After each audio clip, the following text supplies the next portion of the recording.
the big boys play. Okay. Arrival setup. Are we filming it ourselves, or do they have a camera? We're filming it ourselves. Ah, that sucks. Whoa. Because it's so much better when they film When it. they have an entire production. That was incredible, dude. The way that they did that last time.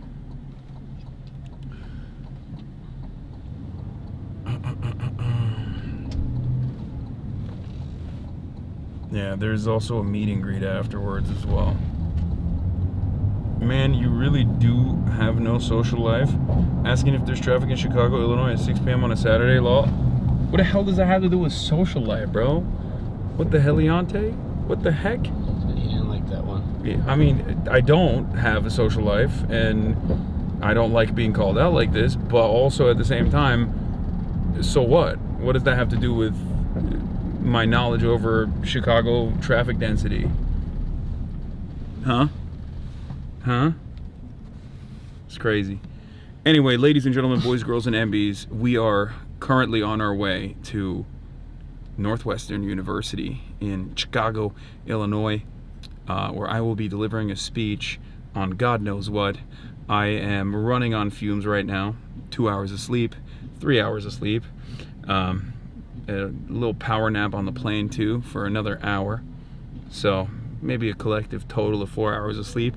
This is also coming off the heels of a wall-to-wall, multiple 10-hour streams monitoring the situation that's happening in Iran as the Israeli perverts are bombing Iran.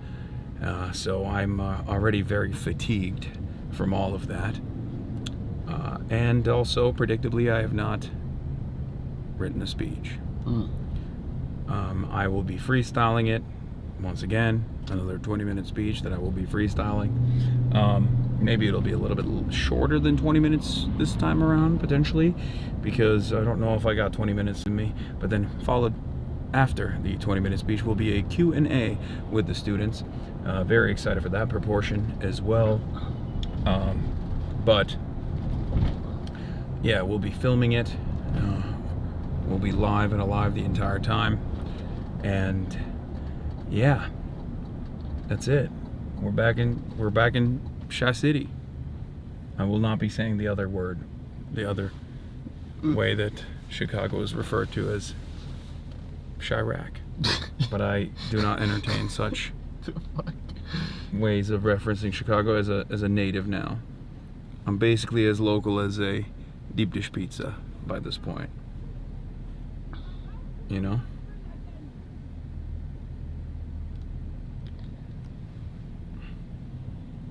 You don't write your speeches because you can't read, right? Yes. I'm stupid, just like you. 960 SAT. Illiterate.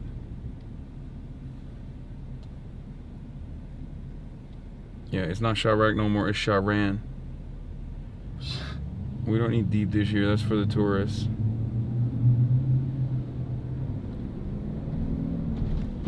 Northwestern is bogus. Not gonna lie, they own half the shore and don't pay taxes.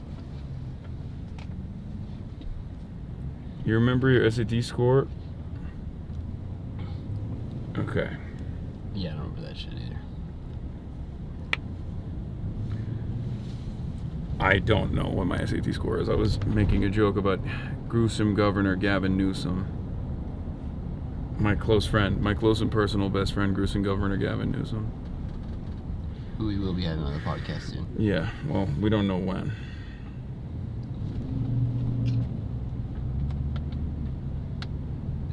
Wait, what the heck? Why is the internet pooping? Backpack? I don't know. Yeah, I think. It's not. I can't tell if the backpack's deafening or not. I just can't see. Oh, it's definitely your My phone. Chatterina is not. Chatterina.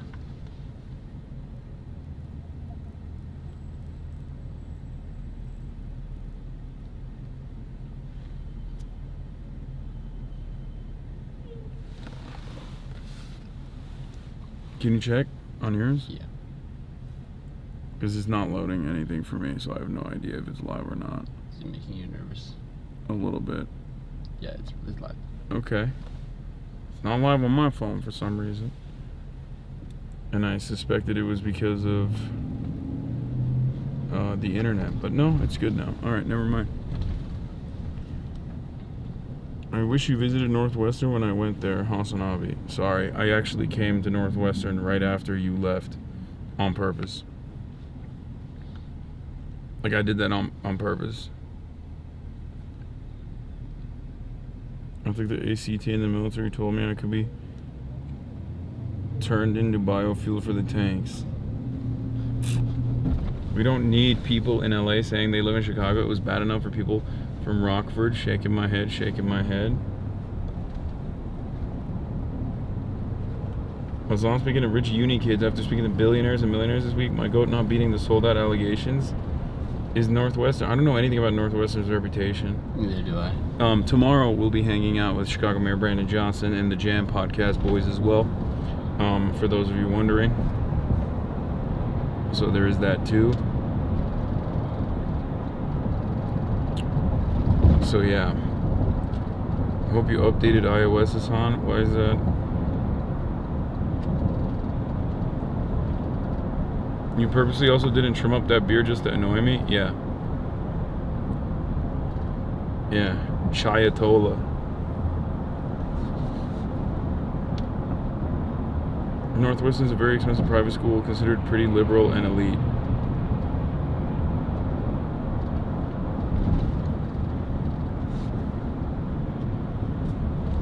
Are we doing okay, buddy?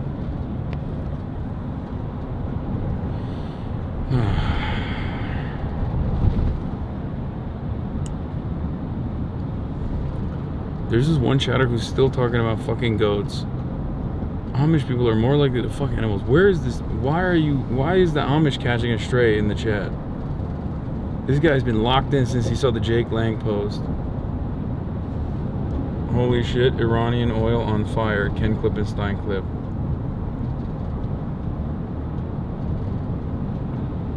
See this post on X, the Everything app? Yeah.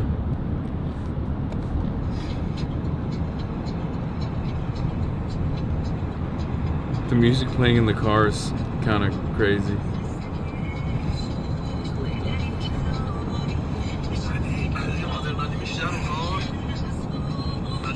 Yeah, what were you saying? This is coming from Yeah, this will certainly help. This will certainly help the Iranian people, of course.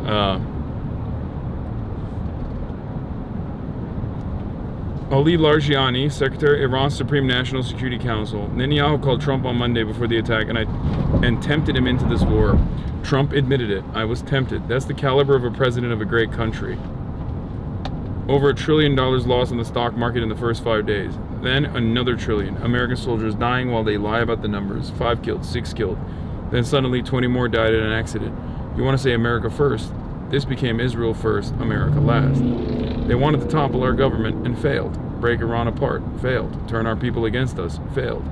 Now they hit empty buildings in a hysterical state. These are the last gasps. You assassinated Iran's leader.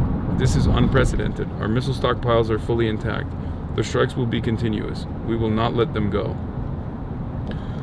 Yeah, interesting that Donald Trump was at first going, maybe we'll work with this Ali Larijani guy. And as soon as Trump said that, he came out and was like, actually, we are not going to stop until the Zionist entity is defeated. Like shortly after Trump said that. You know?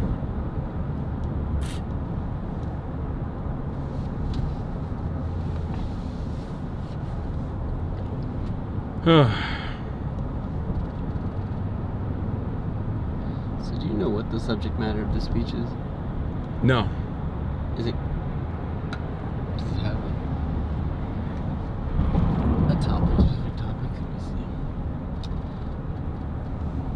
No, there isn't. It's whatever I wanted to be. Okay. And my decision was... Curricular frame mogging and ASU frame. Yeah, that's actually what I'm going to talk about. It's a big debate. Like, I initially was going to talk about, becoming anti-imperialist in the age of fascist global dominance by the petro-capitalist pedophilic cabal. But then I decided to talk about clavicular mogging everybody after getting frame mocked by the ASU frat leader, who rose up through the ranks very quickly, as a matter of fact. I'll also talk about whether or not he was an insert from a foreign spying operation, like if he's actually the spy in the streaming world. I'll be talking about Mr. Beast's latest streamer event that he put together, and how I wasn't invited because he knew that I would frame mock everyone there, including Marlon. Obviously, I'll be talking about that. You know, basic stuff, the important stuff, cover all the bases, that sort of thing, right? Clavicular Newsom interview soon. Honestly, Clavicular probably has an easier shot at getting that Newsom interview than I do, because there's been a lot of evasive maneuvering, let's just say. What? Bro, talk about Elisa Liu's bad takes where she endorsed remigration and mass deportation. What? Are you on crack? She did not endorse remigration and mass deportation, you fucking idiot. You saw like a white supremacist account on Twitter and you believed it. Elisa Liu, my queen.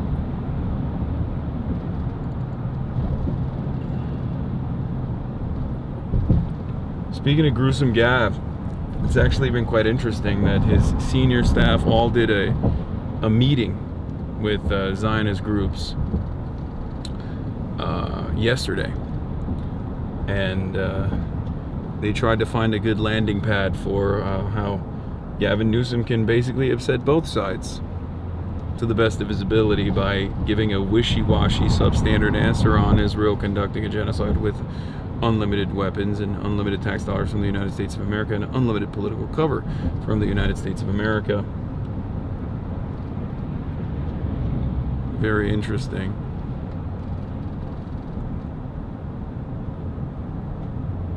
This, of course, comes 2 days after he said Israel is Israel's an apartheid state, which, of course, is the academic consensus, is the consensus among every single human rights group. It's what the International Court of Justice has declared, is what the ICC believes as well. Not that those things actually matter. It's what a coalition, I think it's like 87% of Holocaust and genocide scholars also believe in it. Believe is the correct assessment. And yet Josh Gottheimer is talking about how it's a lie and it's blood libel and it's anti-Semitism. HasanAbi, I went on a first date with this guy that kept talking about you, and I told him I was a big fan later. We were alone in his place. He revealed he hated you and was a Destiny fan. His entire YouTube history was Hasan hate videos. Very odd. Nice. Okay, well, you saved yourself. Well, it didn't say that they didn't hit. Yeah. They did not confirm. I don't know if you had sex or not, but...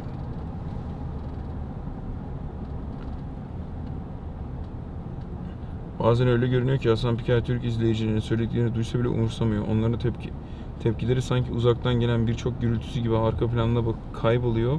O ise hiçbir şey olmamış gibi yayına devam ediyor. Ne oldu? Ne diyor Türkler şimdi? Amerikalıları yeterince kızdırıyorum. Bir de Türkleri de mi kızdırıyoruz yani? Ay amına koyayım. Hasan harika gidiyorsun canım.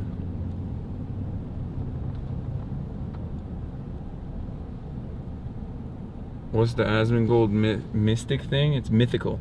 Mythical is a talent agency co-created by Asmongold, and Asmongold has been a white supremacist reactionary for like the past 2 years now. Openly a white supremacist reactionary for the past 2 years. And finally, I guess there was a little bit of public pressure involving Asmongold and all these other organizations that he's a part of. So Mythic parted ways with Asmongold.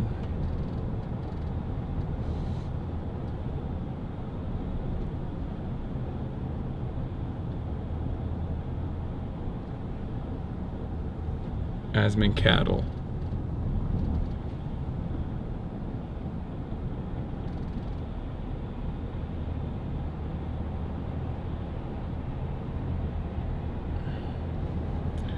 Is Masvingo following Nikki Fuentes and voting Democrat? No. Zionist groups, really? Yes. Really.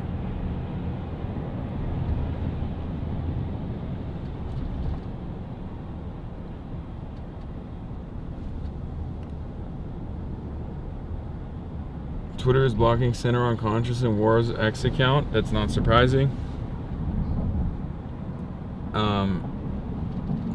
That's not even remotely surprising. I posted about their stuff yesterday. That is for conscientious objectors, and from what I understand, even if you are already forward deployed in like Kuwait or whatever, you can still actually, it's a little bit more difficult, but you can still apply to become a conscientious objector. You know, all you need to call is that phone number.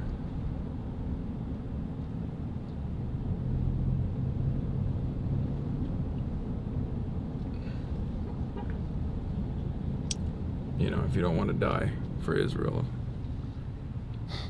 If you're down for that sort of thing, that's, you know, that's up to you, I guess. Take a power nap, Unc. I can't. Tel Aviv peanut.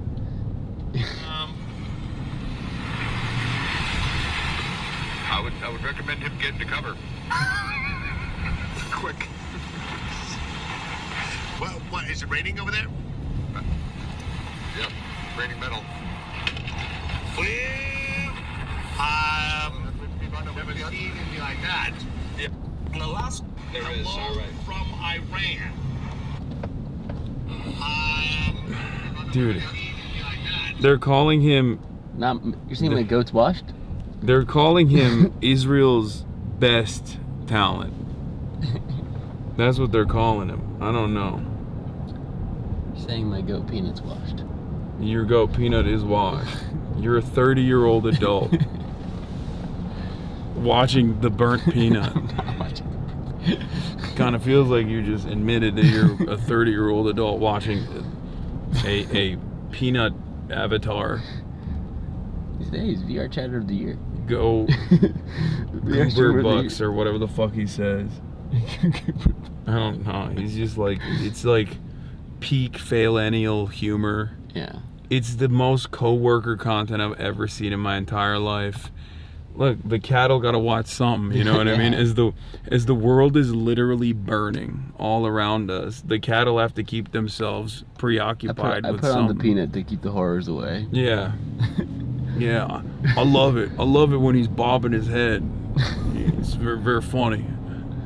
I love it. It's Cocoa Melon for adults. It is Cocoa Melon. You're right. It is Cocoa Melon. It's like, yeah, after a long day of being a cop, come home, I used to beat my wife, but now I just watch burnt peanut instead. Which is objectively good for the world, you know? Yeah. When you think about it.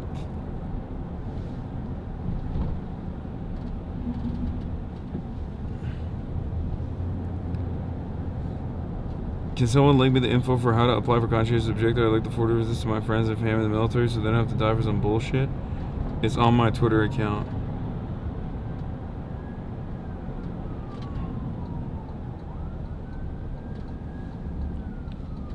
Don't forget singing Bass Fish. There's also other peanuts that have formed as well, apparently. There's like Dr. Chudmaxer or something. There's like a guy called like Dr. Chud. I don't want to know about that. Yeah, it's really funny because they like, there's a video that went super viral because they like doxed him while he was playing Fortnite. Yeah, there's a peanut gallery. I saw Grimmy explaining why she thinks Mythic is skimming money from their talent contracts, but I didn't know they were associated with Asmongold. We can't withstand a war with the bungalators. Stop the bungalators. I don't need to know more guys, man. The bungalators. I love the bungalators, man. I do. I'm happy that they're happy. Yeah. Keep them preoccupied.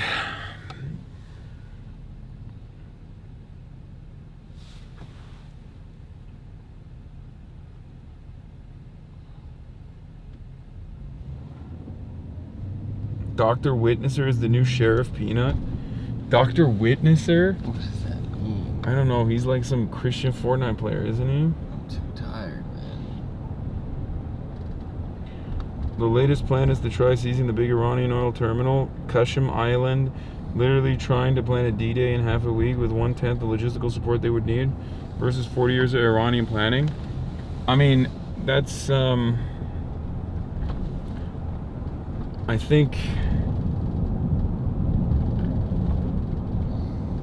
think they're sending the sheep to slaughter. I think that's what's going on. They want to create a very unsustainable environment in the Gulf.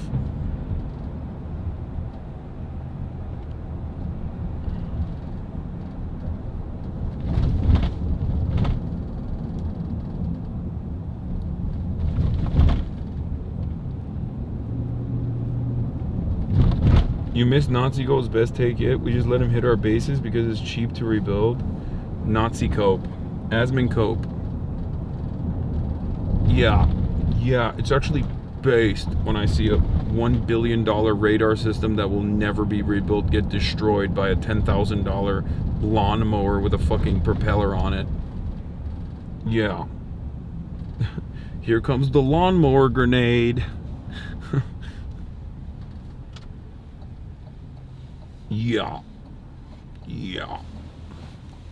Yeah, this is what I voted for. Yeah. That's right. I voted for going to war, having American troops die at the behest of Israel against a country that would harbor no resentment towards us if we hadn't interfered in their politics since 1953, who is designed, at least for the last 50 years, its entire military apparatus off of destroying a key logistical hub in the supply chain that will now completely disrupt global energy production, possible agricultural production as well, driving up costs. That's what I voted for. I voted for Trump for that reason. I was like, yes, I want my president to protect pedophiles, and I want my president to go wage war with Iran so that Israel can feel safe as it engages in its expansionist goals. That is America first, after all. Remember what you're fighting for. Yeah.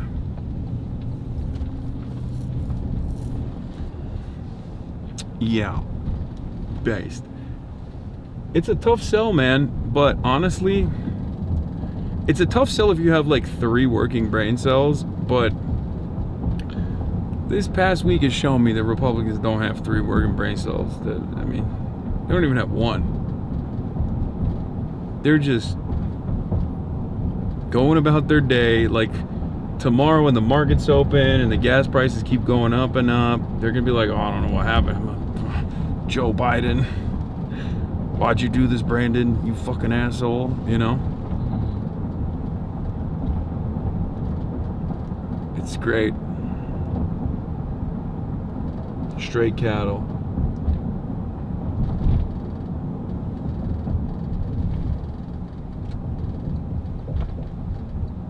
I watched your conversation with Asmongold about Palestine last year. Why do you sound so woke compared to... That was when he was trying to cover his ass, because he was about to get banned. Big bomb hit Israel. How much you want to bet this is AI? Let's see. Oh. It's fucking... Eugenio Suarez crushes one. World Baseball Classic. Yeah, I don't really like that there's like Israel is allowed to participate in international sporting events while they're literally creating World War III.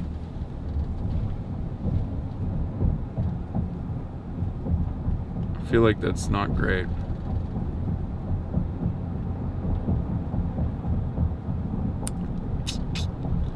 Yair Lapid 4 hours ago comes out. Everyone's favorite everyone's favorite opposition figure in Israel. if you're wondering what the opposition is up to. Yeah, the Israeli left. Not really. Israel must destroy all of Iran's oil fields and energy industry on Karg Island. That is what will cripple Iran's economy and topple the regime. This war must end when the regime in Iran has fallen. The nuclear facilities have been destroyed. All of the ballistic missile industry has been destroyed, and Hezbollah has been destroyed in Lebanon. That's my opposition leader right there, man. I love democracy in Israel, and the most moral nation on the planet. I love that. Isn't that great? Mm-hmm. Hold on. Where was it? We're gonna get dropped off on The north side. Okay. Well, All right. that's where we need to be. Yeah.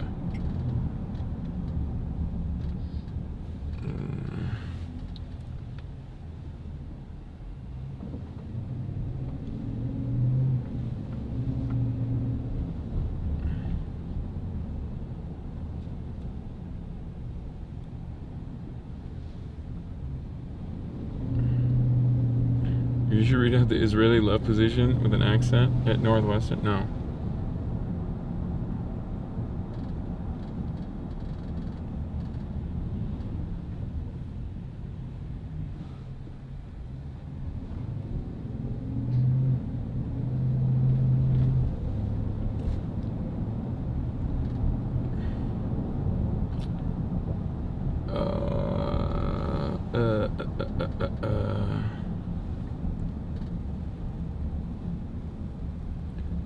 What was I gonna look at? Oh. Where the heck is my... Dude, I have to pee so bad. Gonna have to hold it, King. True to Parsi says, I have for years argued and written that Israel would never be content with just replacing the regime. That it always was seeking to destroy the Iranian state and much of the country to diminish Iran's ability to challenge Israel's goal of domination. But the hatred of the regime blinded many Iranians. I mean, the thing is, like, we're being... I know it's easy dunks on the Iranian diaspora, but, like, their point is utterly irrelevant, right? Like, it doesn't matter if they're fucking for or against American and Israeli intervention. It was going to happen regardless. I mean, it's okay to dunk on them, don't get me wrong. They did celebrate this. They were being fucking pretty heinous on the timeline. And there are still many who have been duped by that sort of thing because Americans are the biggest suckers around, right? Having said that, a sober assessment of the situation that's unfolded would require you to come to the conclusion that this was going to happen, whether there was 100% of the diaspora that was in opposition to military intervention or 50% of the diaspora was in opposition to the military intervention. It doesn't really matter at all. As a matter of fact, it's in the hands of the real population that matters. Israel. I mean, how can you see it as anything but that, considering that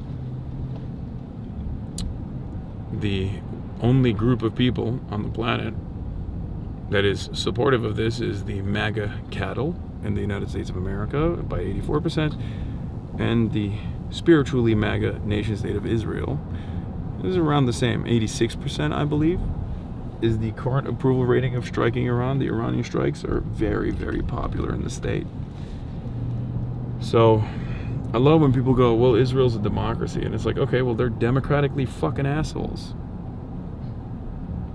They've democratically organized around the principles of fascism. Who gives a shit?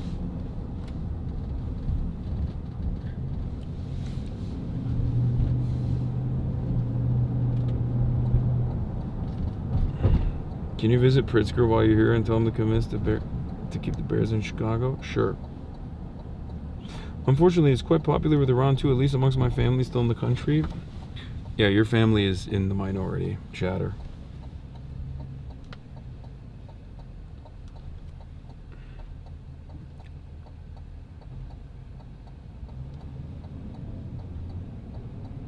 Did I not get the hotel on the opposite side of the city from the university? Yes, I did that to piss you off. It's because I hate you personally. Real.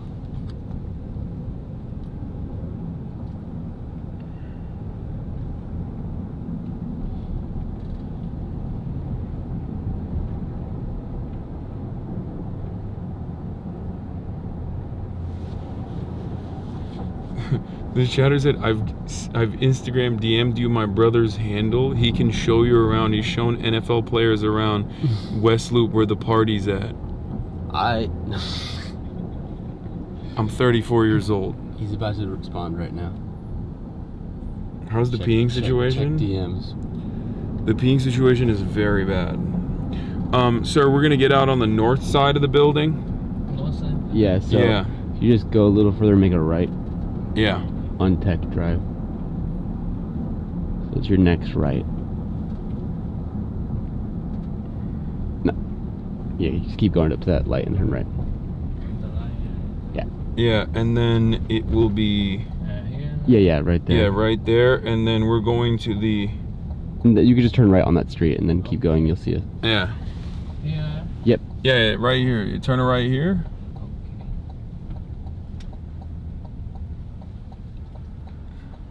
And then just go down. here? Yes. Yeah, yes. keep going all the way in. Okay.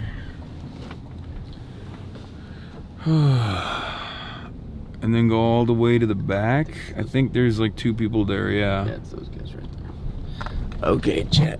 I'm hiding you. Yep. Yep, this is it. This is Right here. Right here. Right here? Yeah, right here. Thank you, sir. Okay, you're welcome. Have a great night. Good night. What's going on, guys? Hello.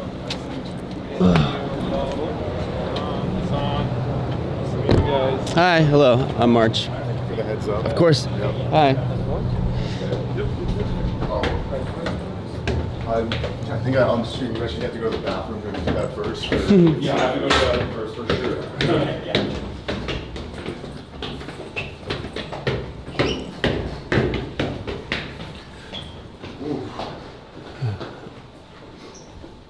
It's probably super blue now. That's very true.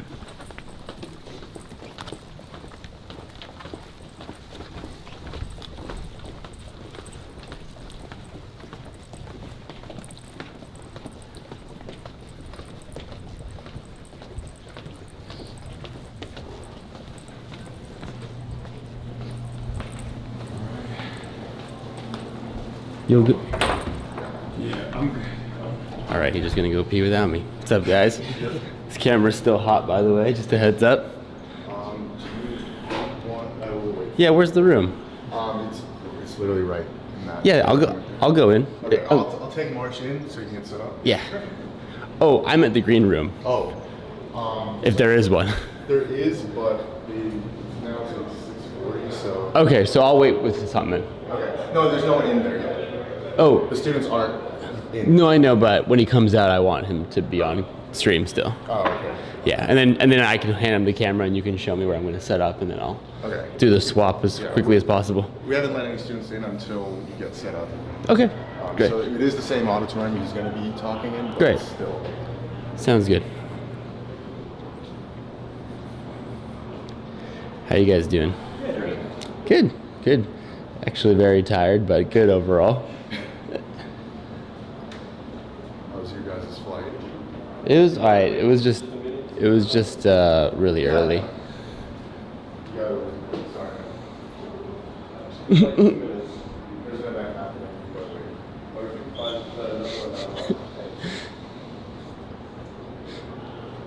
He was so confused by that.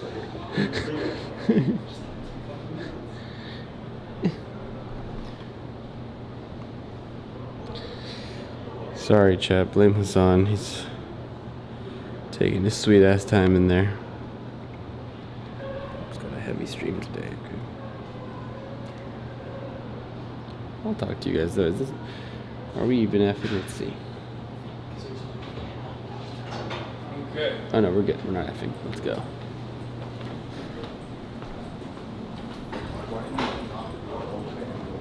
How big is the area? It's fairly big. It's 500 students.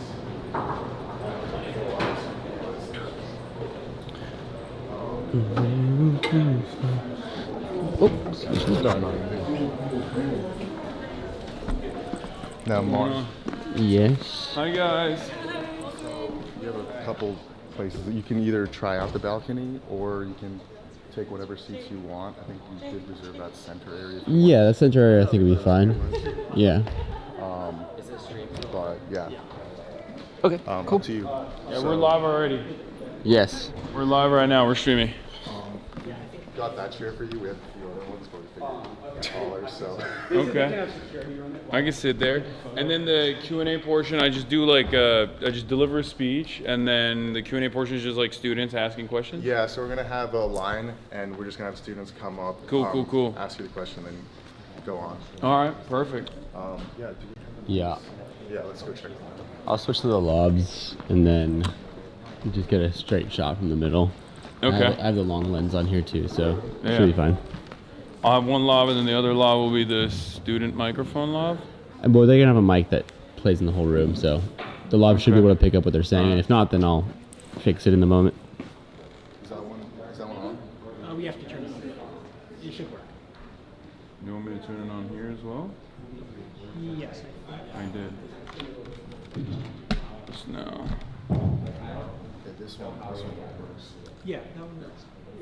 I'll turn it on. It only has 2 bars though. This one works. Okay, chat.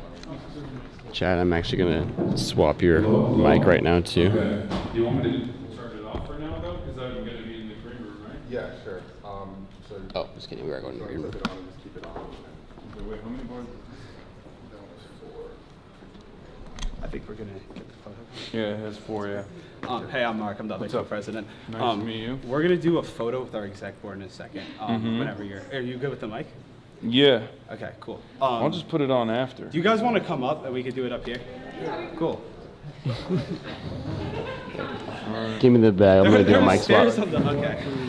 Or just do that. Damn, y'all just jumped over. All right, chat. I'm jumping down. Oh, that is a heavy fall. Actually, I'm not gonna do that.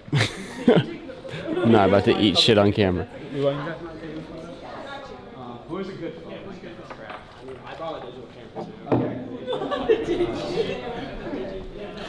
All right, chat. I'm changing microphones from the shotgun microphone to a lav mic that's gonna be on Hasan. So, pardon the audio interruptions. Y'all been here before, though. You guys are cool with that. You guys know how we do this.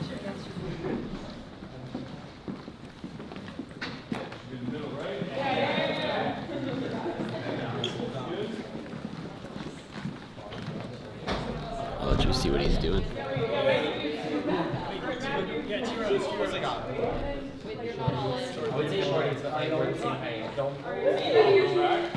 Alright, let's go back. You're fitting now. All right, chat. Muting you for a bit. Ready?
Alright, you should Good? you should be good.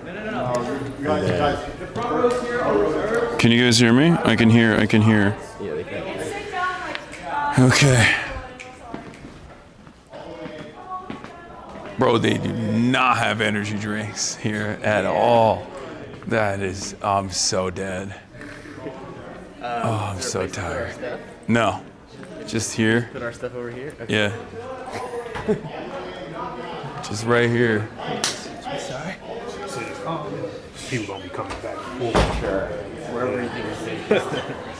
It's pretty funny that this is like. Okay, I'm gonna set it up, I guess. Or just eyeball it. No, just wait here for a little bit while they. Just stay here for now, because then otherwise it's like boring. You're just like waiting for the crowd, you know. I know.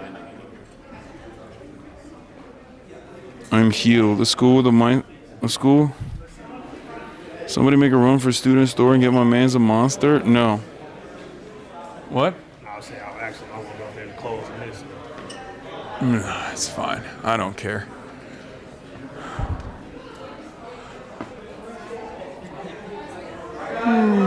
Please fill all the front seats that don't have paper on them. Please come as far to the front as you can that don't have paper on them.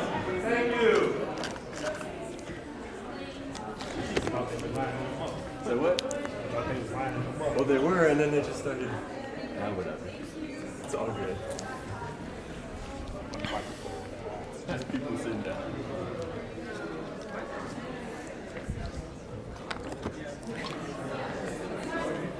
Crushing a regular sized water. Take a nap before the speech? Yeah. I'm gonna take a nap right now.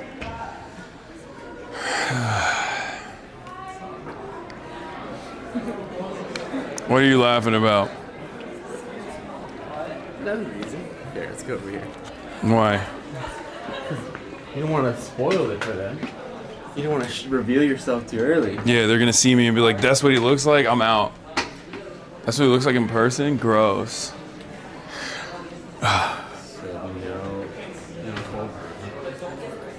No green room.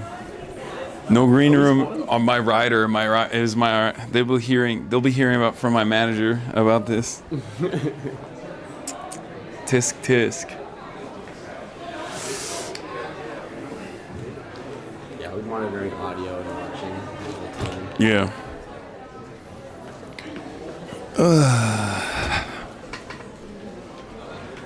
How you feeling, champ? Feeling pretty good. Feeling very tired. So, actually, I'm lying. I don't know why I'm lying. I'm not feeling good at all. I'm feeling insanely tired. But I think we'll be okay. No green rooms in the Midwest. Check your damn zipper. What? It is zipped up. What do you want? What? Did you zoom in? This is an interactive broadcast, okay? Did you tell them about how the lady at TSA almost just left your Zintin on the floor? Oh my God, I forgot about that. No, I told him the TSA story about the guy who was like, why are you not, I'm surprised you don't do TSA pre-check. And I was like, the government took it from me. And he was like, well, the government took my salary away. They fucking owned me. Yeah, they were, the lady at the TSA was like going through my stuff and it was just like moving it around, shuffling it around a little bit. And then something flew out of my pocket and I didn't know what it was, but I was like, hey, can you, like, something fell. And she was like, okay. And she just didn't do anything. She like looked down a little bit and couldn't, like, didn't even like attempt to. I was like, well, can you get, I don't know what it is. Like, it could be my wallet. You know what I mean? Like, I was like, can you please? And it turns out it was my Zintin. So you're just gonna leave it on the floor. Yeah, that would have been devastating. I would have been devastated. Take a 1 minute nap before your speech. Okay, go ahead. Dude is doing a 20-minute speech with 2 hours of sleep. It'll be fine. Yeah. How does my hair look? That's probably not looking great either. I think it was good.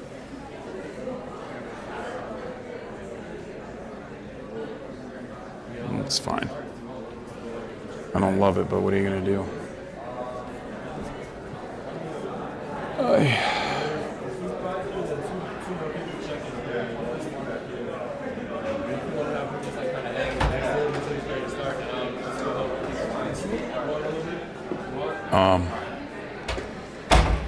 Yeah.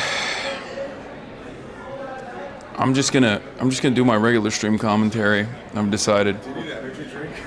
Oh, you guys have? You just texted and said you needed an energy drink. Oh, is there any? There's one like right around the corner. I can go grab it. Oh, dude, yes. I'm on 2 hours of sleep right now. Yeah. Yeah. Anything, any sugar-free energy drink is good. White Monster? Yeah, I love Monster. Wow, white monster. Wait, Monster? We are in the crowd waiting for you, twin. Hold this real quick. Whoa. I'm just gonna grab the shotgun mic and have it on my person as a failsafe. In the event things, you know. Monsters BDS? No, it's not. Why do you guys always do that fake shit? And then I say that's not the case, and then you literally get into a debate, and then you like find some random. You find some like random list from like I don't know, British Maoist contingency Palestinian BDS list, and I'm like, this is not the Palestinian national BDS list at all, and then we argue over it.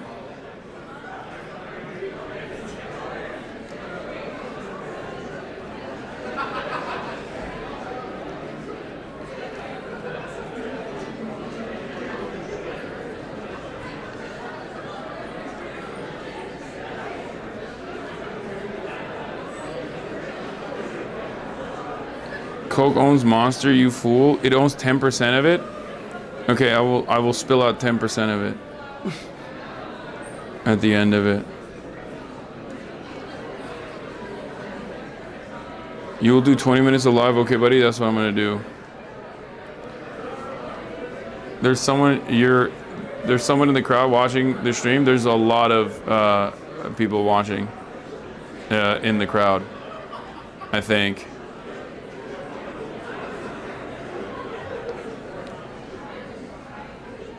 Don't irritate the boss before he's got a slay.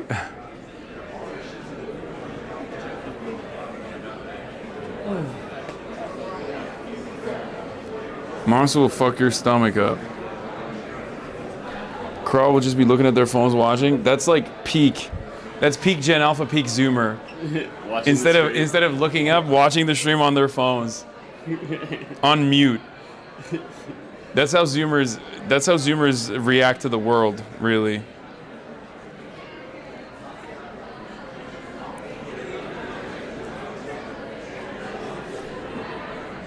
No fly zone, check your zipper. Why do they keep saying that? You're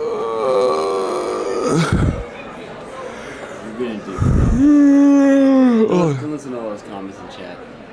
Don't listen to what everybody's been saying. You're gonna do great. I might shock the world tonight. Okay? And by that I mean I might become the first ever. Oh hell yeah, thank you so much. I might become the first ever speaker that's ever fallen asleep mid-speech, like a narcoleptic attack. You have to pour out 10%. Yeah, I'll give yeah. Yeah. There is. That you There you go, man. And then do a minute acknowledgement real quick. What's the stolen land here in Chicago? I only know Tongva Nation.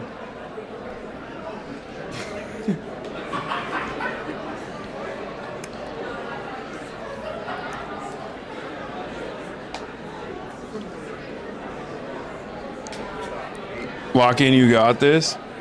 You know, I'm thinking I don't got this. Rose right, thank you for the gifted. I love how you're just an earshot of the people who put this on. They're like, Yeah. we make a horrible mistake. Dude, the funniest was at UBC when they were literally like, this is a very professional event. At least this is like student run, organized. Like that one was like auditorium, adults were watching. You know, they had like a whole full spectrum coverage. The news was there. Yeah, the news, Canadian broadcasting was there. So like that when I just kept telling the head of the department that is like responsible for this organization, that's responsible for this entire thing that they're doing, with speakers that range from, I forget who it was, but it was like a New York Times columnist and Rachel Maddow, and then me. When I just kept saying, I didn't prepare. I'm not ready for this at all. They were like, I could see her legitimately white knuckling through it like, what the fuck?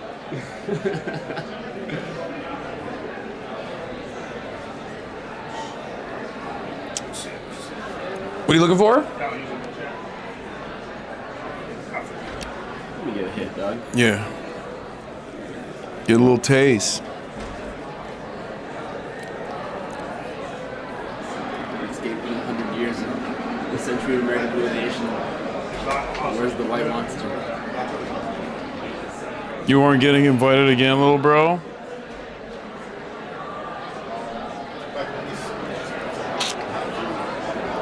You should have traveled yesterday.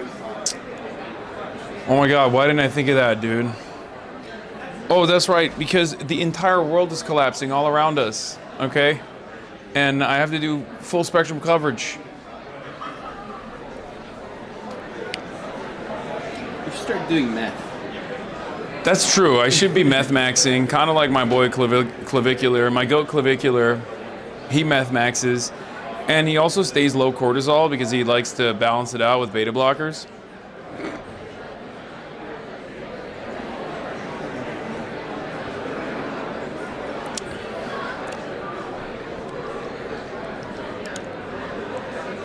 Top of the hour, to remind you, yeah, top of the hour every hour, ladies and gentlemen. Please subscribe.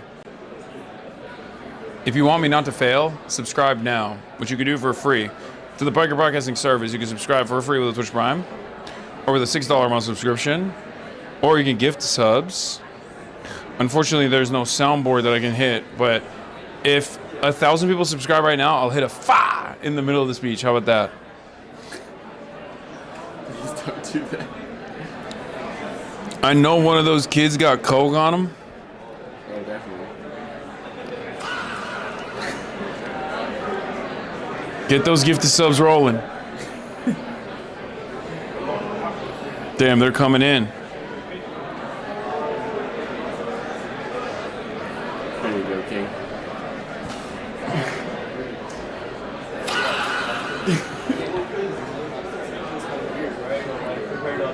That helped? Did that scratch the itch a little bit? Yeah, I haven't hit it all day. I don't have my soundboard with me. I feel naked. You don't have your emotional support soundboard?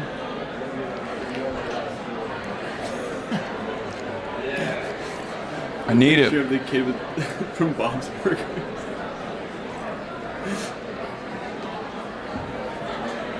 Kid from Bob's Burgers? You see that? No.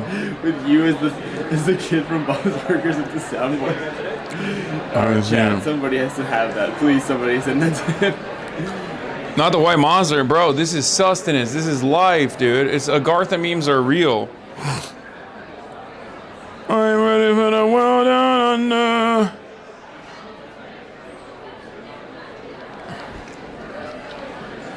So I never introduced myself formally. I'm Ethan. I'm the person who's been in contact with David and everybody. Oh, hell yeah. So I was just wondering if I could take a picture with both you and Marge. Yeah, of I've course. been watching for like 6 years. Damn. That's crazy.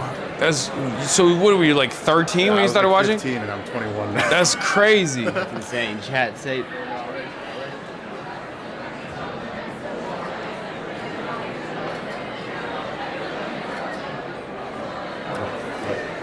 Chat, you were in that. Yeah, no, I mean, shout out chat advice and stuff. Hell yeah. I hope that was helpful. I got my girlfriend out there right now. So damn, my stud, God. stud. How many haters do you think will be in the crowd? A lot less than you would think. Really? Actually, I saw like one of my friends who also watches. He was like at the gym with some guys who don't really know much about you, but they're coming because they like you and Nick Fuentes. And they wish you guys could like team. Apparently they think that you guys would get along and that you would. We would not. So, I don't think.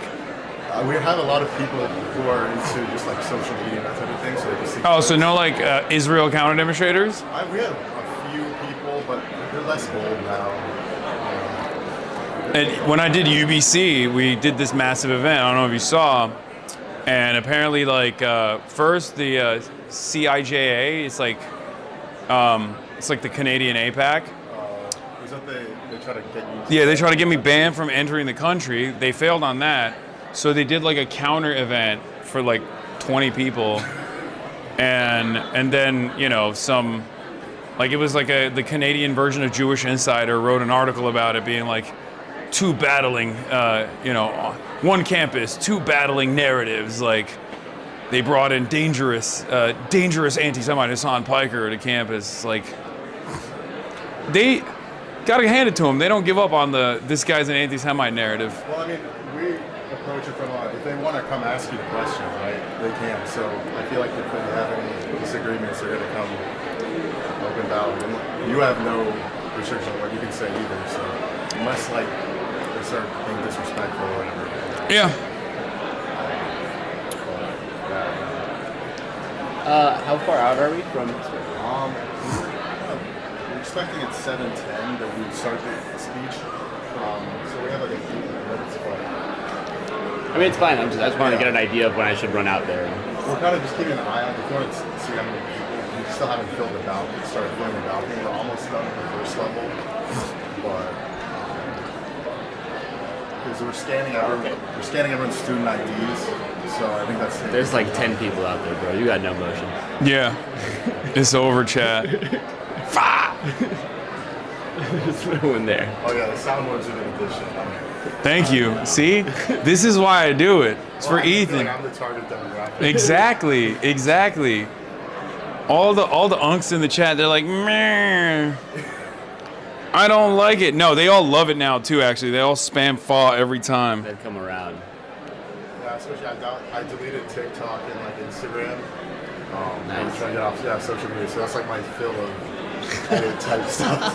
That's the only That's time I his. do this. That's the brain rot you get. Yeah, is that's through like his soundboard. my daily dose of brain rot is through the soundboard. That's crazy. Why? So you deleted TikTok and Twitter? Yeah, Twitter, Instagram. Well, Twitter makes sense, but TikTok is crazy. Well, I guess TikTok sucks now, actually. Yeah, It literally has like dramatically altered my For You page. Oh, I remember the first day after the sale, it literally was showing me videos I already liked from like 2 months ago. Yeah, or it was showing me like Charlie Kirk memorial videos that had like 10 likes.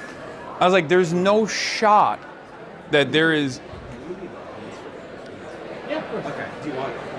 You're going to be, you have a seat reserved. Yeah. I already have a spot that I'm going to go to. All right, perfect. Thanks. Yeah, we're just trying to keep it here for as long as we can until the room fills up, like right before you guys start, so there's no downtime. Yeah. You know? Yeah. About like a minute or two before I'll run out there and just prop up. But your mic will still be hot and everything. Yeah.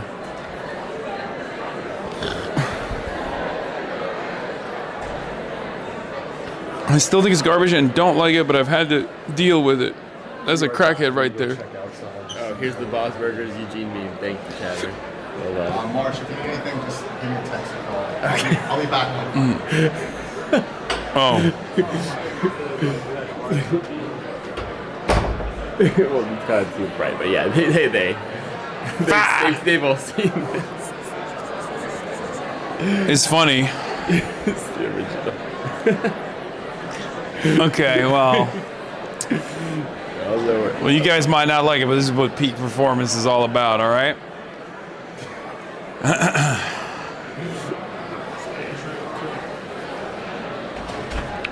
I'm hitting the fuzz.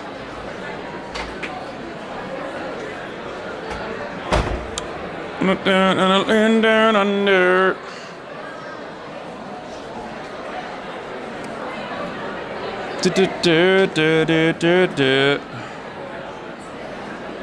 I really hope that Monster saves me a little bit.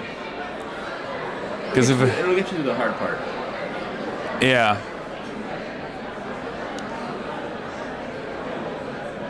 Then you have to go back to the hotel and do another 3-4 hours of news coverage, right? I would rather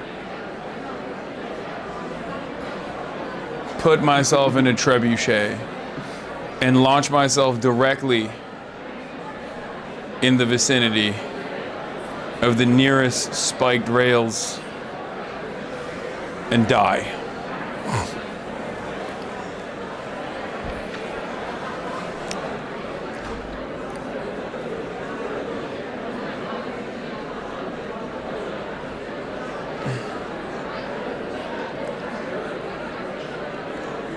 Caffeine take an hour to kick in. Keck, wait. Well, okay, then it's the Red Bull that's kicking in right now. That's also just not true. Yeah, I don't think so.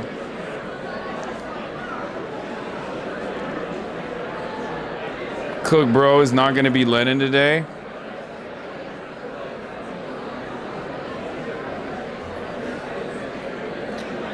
Monster'ları içtikten sonra yayınlarda girdiği gibi geğirme konuşurken. Turkish Shatter says, "You son of a bitch, you better not burp like you always do after you drink that Monster energy drink while you're delivering the speech." I thought about that.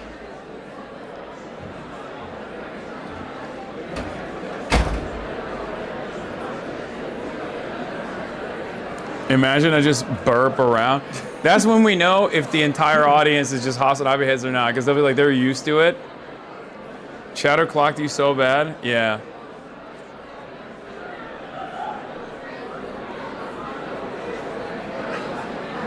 At least I'm not stressed. I'm too tired to be stressed.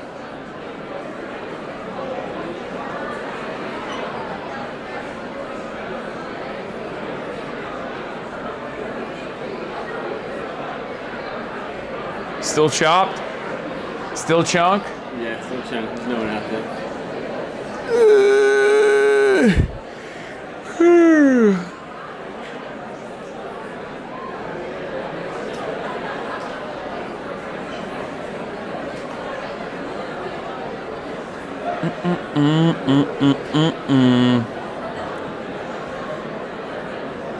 I heard the weave gets stronger every tired and delirious. True. That's not. You should check out the Mexican Museum with March and show him his roots. March is Asian, Yes. so I don't know what the frick you're on about.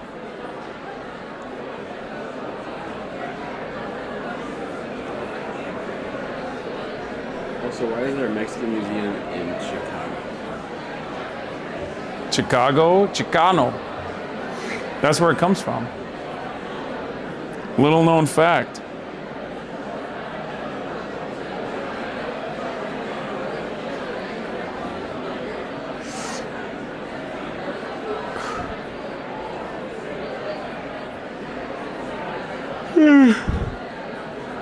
There's a large Mexican community up there.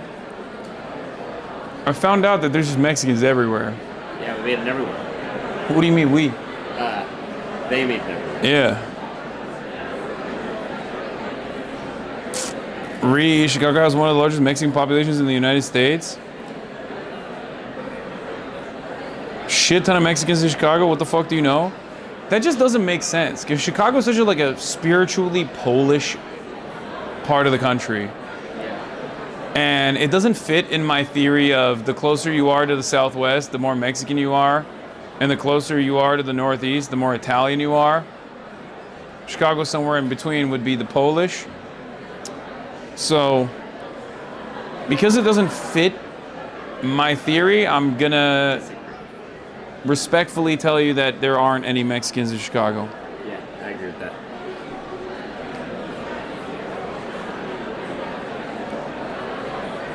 Most per capita out of a big city besides LA?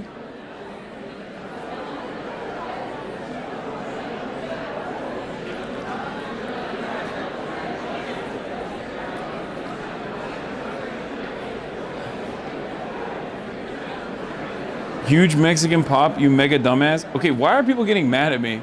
I'm fucking around. I'm not being serious. Also, There's one Mexican from Chicago. His name is Nick Fuentes. So that's the only Mexican I know from Chicago. Chicago's the birthplace. All right, we're good? All right, you get it down there. Should we do the lights? The canvassers from Canada with all this team to show. Yeah, we had to tell. Well, they also lied to us. Yeah, they try to lie and say their students, but they're like 40 or 50 years old. What were they doing here? I don't know. They were like showed up with like pins and flyers. I think they wanted to hand out flyers, but they said they're invited in, which wasn't true. They said that they were students, which wasn't Then true. he's trying to say he had a wild card. He showed like a different universities. That's crazy. Which one is which lights? It's the Third to bottom. Okay, excuse me, sorry. All right, good to go. All right, you ready?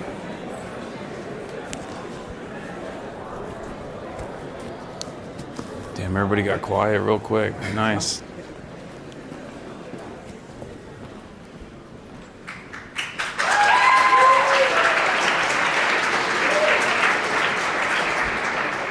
Hello everyone, thank you so much for coming out tonight. My name is Clark, I'm co-president of the Political Union. Here's Mark, who's also co-president. This is Ethan, he's an organizer of tonight's event.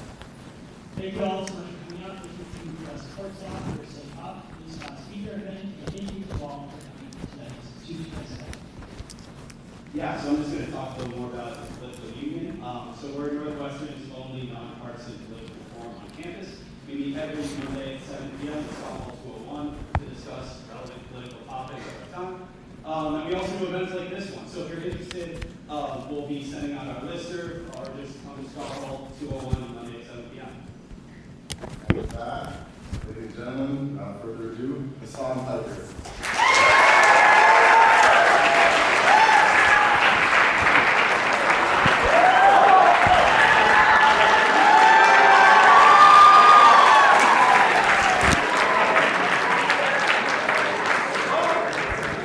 Hello? Okay. Sorry, this is, I'm running on fumes here. I apologize. I just got in from Los Angeles earlier in the day, and I have like 2 hours of sleep. So I basically just slammed a White Monster energy drink. So that's the only thing that's giving me life currently. All right. Okay. Very professional.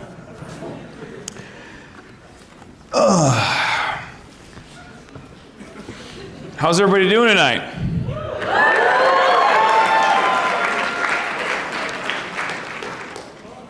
The world is on fire. I've had a very busy week, and because of that, predictably, I failed to write a speech before I got here. When I was first told that I was going to be speaking in Northwestern, I was like, all right, you know what? I did UBC like a couple weeks ago. I went out there, no preparation whatsoever, and I thought to myself, you know, I'm going to fail on that speech, but this time in Northwestern, I'm going to deliver a really nice one that I wrote ahead of time. And then, of course, America and Israel decided to bomb Iran and nuke the global energy market, which caused me to, unfortunately, focus all of my efforts on, doing round-the-clock coverage on that. So, sincere apologies ahead of time, but, you can cook me on the Q&A portion of this entire event in a little bit. But one of the things I've been thinking about quite a bit as of late is the idea of revolutionary optimism at a time when things seem so devastating. People's material conditions are collapsing. Many of you are going to graduate into a horrifying job market. I apologize for reminding you. And the future seems not so bright for many Americans. Many Americans from all different backgrounds and all different ages. I feel like long gone are the days of American prosperity, and the trajectory that we're headed down is complete collapse of the liberal New World Order that was designed in the aftermath of World War II. And fascism is making a big time comeback, both here in the United States of America and certainly in a lot of Western liberal capitalist democracies. You got the rise of the AfD, you got the Reform Party, which apparently wasn't even racist enough for Elon Musk, so he went and created another one. I think it's like Defend Britain or something. And the right around the globe is taking advantage of the instability, constantly focusing people's angst, their animosity, their anger, as a direct consequence of the diminishing material quality of people's existence, and reorienting that anger back to migrants, trans people, numerous other vulnerable targets that rarely ever get defended, both in mainstream media and in just in general in politics. And unfortunately, there is not a real alternative on the liberal front. Many of the ruling parties all around in both parliamentary democracies and here in the United States of America have fallen short of what is a necessary response to combat the growth of fascism. American imperialism is dominating the planet with the Donroe Doctrine in Latin America and all of the events that are unfolding in Iran right now in the MENA region. It seems like the future is not so great. And in spite of all of that, I do think that this is an opportunity that is very unique. I've gone all around the country. I've been around the world. I go and attend these protests that are taking place everywhere. And one thing that I see from all the people that I talk to, from different backgrounds, people your age, all the way to people who are like 60 years old, 70 years old, there is this real palpable anger. They want change. They don't know how to communicate it effectively because the alternative of socialism has basically been destroyed in many of these Western countries. But I think it is this now more than ever, I truly believe that there is a really unique opportunity to organize and to show people that we do have that power. And I fear that if we don't do that, if we don't seize on this opportunity, come the midterm elections in the United States, and you see this with the Green Party rising in the UK as well. If we don't organize against fascism, I feel like we're going to succumb to fascism. And in spite of everything that's horrible, the unique opportunity for organizing presents itself, and there have been some moments of success. The election of Zoran Mamdani. Does everybody like Zoran Mamdani in here? I had to get a cheap applause break there because the election of Zoran Mamdani and all of the successful initiatives of pushing back against Trump's authoritarian rulership here in the United States of America, from Minneapolis, Minnesota to all around, the pushback that the public, sorry, you want to, yeah, you can give yourself applause here if you want. I don't know, you guys are in Chicago, but I mean, it happened in Chicago too. But the people are rising up. They're pushing back against the government. They're coming to terms with the reality that if no one's coming to save us, we will save us. And there have been some successes in spite of all of the horrible excesses that we have seen. And I urge all of you in this moment to hold on to those glimmers of hope, to those pockets of hope, no matter where they might be, and keep pushing forward, because in the absence of people like yourselves, open-minded people, like-minded people organizing, demonstrating solidarity, protecting people in your communities, we're not going to make it. But that's basically what I'm here to talk to you about today. And on that note, we can get to the Q&A portion of this. Thank you so much.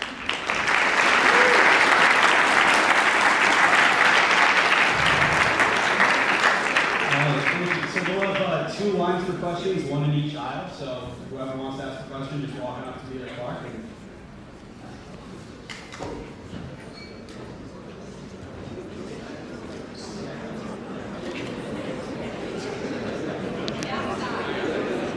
Do I choose or do you guys choose? Okay, I can't hear you. All right. Yeah.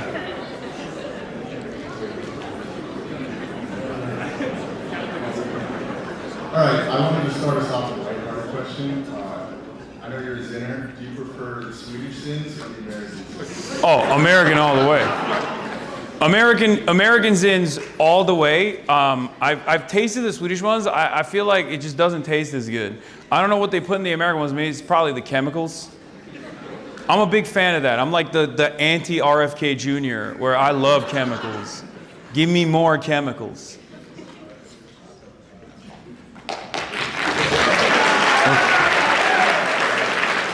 Thank you. Go chemicals. All right, what's up? My name is Zach. Thank you for being here. My question was a little bit more serious. So, at Northwestern, you may or may not know, there's a big Jewish population. I myself have a lot of friends that are Jewish, that have been to Israel, and that's important for them. I was wondering, like, how would you recommend I approach having conversations with my Jewish friends, or like posting on social media, without like breaking off the friendship, but also not sugarcoating a genocide? Okay. I mean, the states are totally separate from the people, right? I mean, we have a lot of disagreements with the MAGA movement here in America. I mean, they're basically cattle. And yet, you know, you can have reasonable disagreements with your loved ones over, you know, how much they love Donald Trump, no matter how much he keeps fucking shit up. Sorry for cursing. It's similar to Israel as well. It's the same conversation when it comes to Israel. It's a nation state that is entirely dependent on American tax dollars to commit untold amounts of atrocities, and atrocities that range beyond the post-October 7th genocide that Israel has been committing. I mean, this is an apartheid state that is universally considered an apartheid state by 87% of Holocaust scholars and academics, genocide scholars, and virtually every human rights organization. I think regardless of the programming, regardless of the social conditioning, I think you shouldn't give up on your friends and try to have normal conversations with them about how they probably don't care about Israel as much as they think they do. Because if they did, they'd probably live there. Like, that's just the truth. Because the reality is, like, I have friends who used to be Zionists who are anti-Zionist now, and I have a lot of people in my community that used to be Zionists and are no longer Zionists. And one of the things that at least I found success in communicating is, like, you think you love this country. It's an important part of your upbringing. It's an incredibly important part of, like, community building amongst young American Jews in general. But the reality of the matter is the state actually incentivizes people. Like, the Israeli state wants people to go and live there, right? That's a big part of what birthright is. And yet many people still choose to live in Beverly Hills and Sherman Oaks and Boca Raton and New York. That's because you're American. You're an American citizen and you love living here. So I don't know. I feel like stressing that aspect of it is probably one of the more successful ways that you can have this conversation. Thank you. Thanks for bringing it on, Hasan. I got two questions, one long one and one short one. Recently, I saw a creator that I like make a pretty harsh but convincing argument about media consumption. She claimed that a lot of political content, I'm thinking, well, including commentary on like movies, shows, and other mass media, including like Avatar or Parasite, function mostly as emotional catharsis rather than producing actual material change. As someone who works partially in that ecosystem, what do you think about the line between political media that mobilizes people versus media that just pacifies them? And what are some concrete ways that folks here can convert media consumption into meaningful political action? Yeah, I mean, I think it's correct. I think media is just media. If you're enjoying, it's normal to enjoy movies, and it's fine to enjoy movies and listen to music. I mean, I don't really listen to music, but that's my fault and failure. But But as far as media being used as a tool for activism, I would say that movies can actually change people's perspectives quite a bit. They can be quite impactful. However, it's just one of the many different parts of this puzzle. Like engaging in broad awareness initiatives through your art is a wonderful thing, but it's not the whole game, right? I feel like systemic change requires people firing off on all cylinders and working every single day tirelessly to make that change. And you can play that role with the art that you're creating. But at the end of the day, it is still for entertainment. But that's still a good thing. I mean, it's a part of experiencing joy, right? I don't know what else to say about it. To claim that it's like creating catharsis, or to claim that it's just like unproductive or making people forcing people to shift away from activism is also incorrect. One last one. As a Mr. Progressive Mind and a MAGA body, are you willing to silence the haters and show the world that the M Marxist stands for muscle? We got that money. Pull up to our school gym after this. Fix that. It'll be good advent prop. We'll show you how If I went to the gym after this, I would die, I think. You just turned a true believer. You just lost one. I'm sorry. I'm gonna go massage now, sorry. Next time.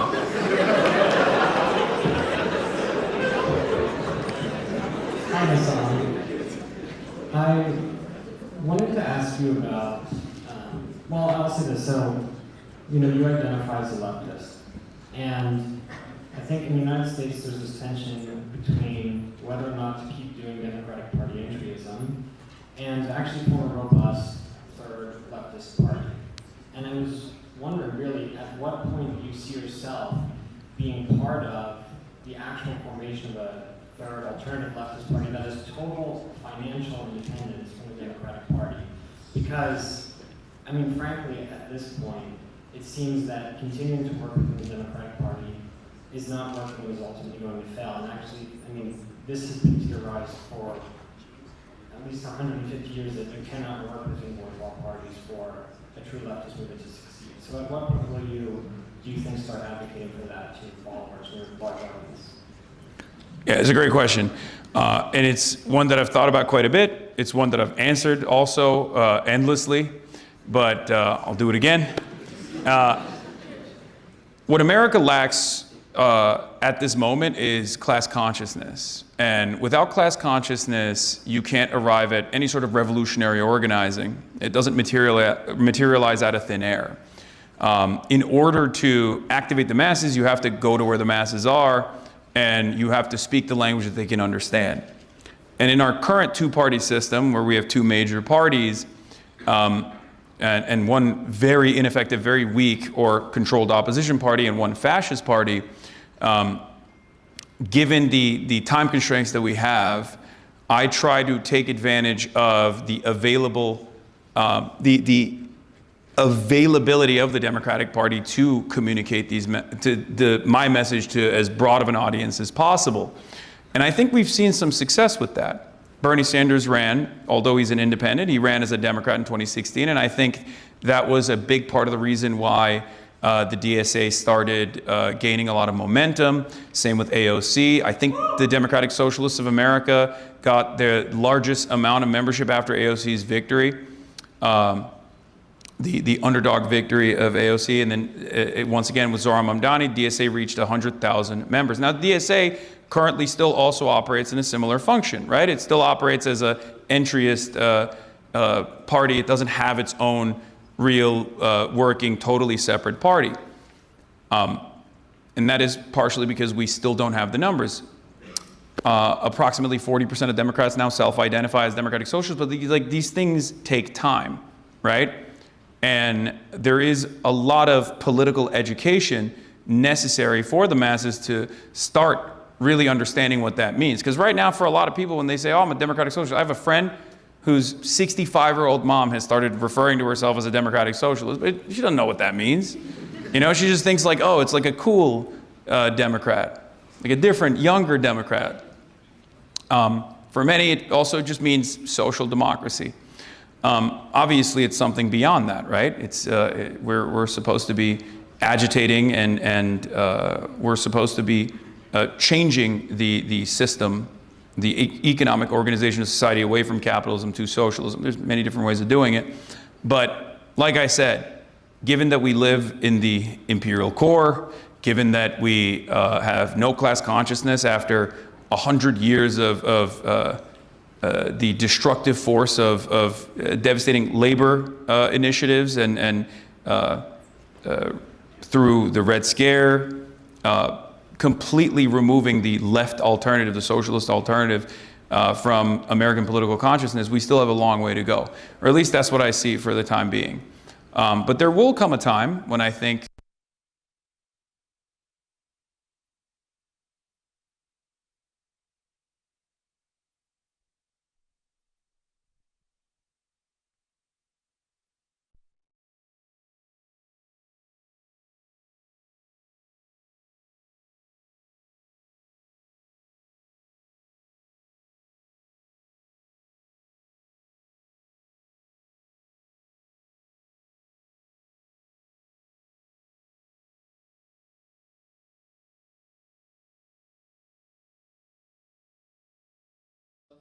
And a few have popped off, kinda, but like I don't know how to. I kind of want to break into like Twitch streaming a bit, and I was wondering if you had advice on how to do that. Because in 2026, I feel like when you start Twitch streaming, there's like no one there. no, yeah. Yeah. You just have, yeah, it's first of all, I would recommend you don't do that, but it's a lot of, it's brain rotting. It's a horrible experience. But if you're gonna do that, my recommendation is you keep clipping yourself, like fake clips basically off of your Twitch stream, and just hope that they go viral. And then the more that they go viral, the higher the likelihood that you'll have real organic viewership coming into the Twitch platform. Because the Twitch platform is horrible for discovery. You're not gonna be able to make it on Twitch alone. That just doesn't happen. Even if you were to start on the platform, you still have to collaborate with a lot of people, create a network, and maybe even like go on shows or whatever people do on the platform. I don't even do any of that anymore. So, and try to make a name for yourself that way. But like I said, discoverability is so ass on Twitch that you definitely should focus on TikTok and every other social media platform you can to funnel people back into your Twitch streams. All right, thanks, Hasan. No problem.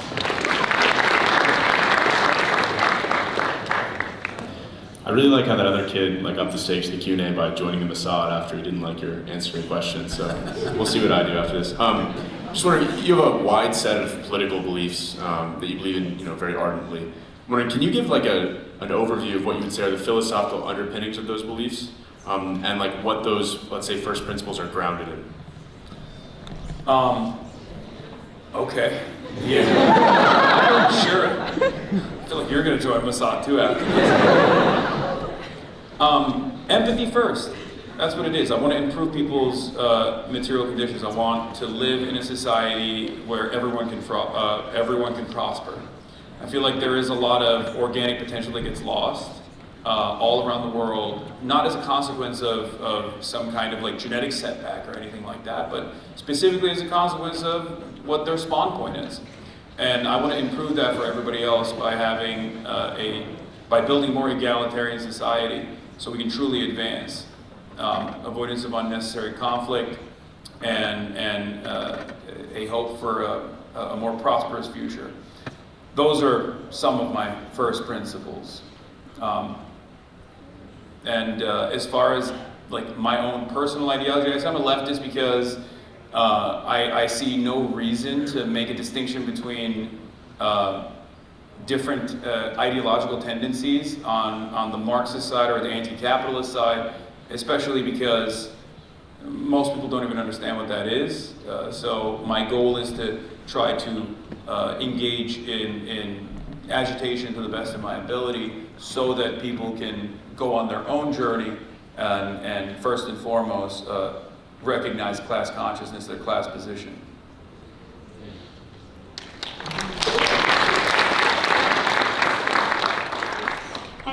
Thanks for coming out. This is super exciting. So I want to start with that I ethnically identify as half Iranian, half Pakistani, which is two groups that America has consistently undervalued, devalued the lives of, villainized. So something I've been grappling, and what I want to ask you is, how do you find belonging in a country that seems so intent on despising this what's inextricable about your identity? It's a great question. So I think America has a lot of unfortunate white supremacist ideology that's baked into its fundamentals. But America also is an incredibly diverse country. It's a nation of immigrants at the end of the day. It's a nation that was built off of settler colonial genocide, indigenous genocide, and chattel slavery. But it also happens to be one of the most, if not the most diverse nation on the planet, entirely comprised of immigrants. So the bad part about it is that, unfortunately, when people identify with this American identity, sometimes they lean into the white nativist side of things. But there are so many people who recognize their immigrant background and all the culture that brings to the table, and therefore, you find a lot of like-minded people from all different parts of the world. And I think the best way to grapple with that is by finding your own people, right? Finding people from different parts of finding people from different cultures that you can identify with and engage in a mutually beneficial relationship with. At least that's what I've been able to do, and that's what I think is successful.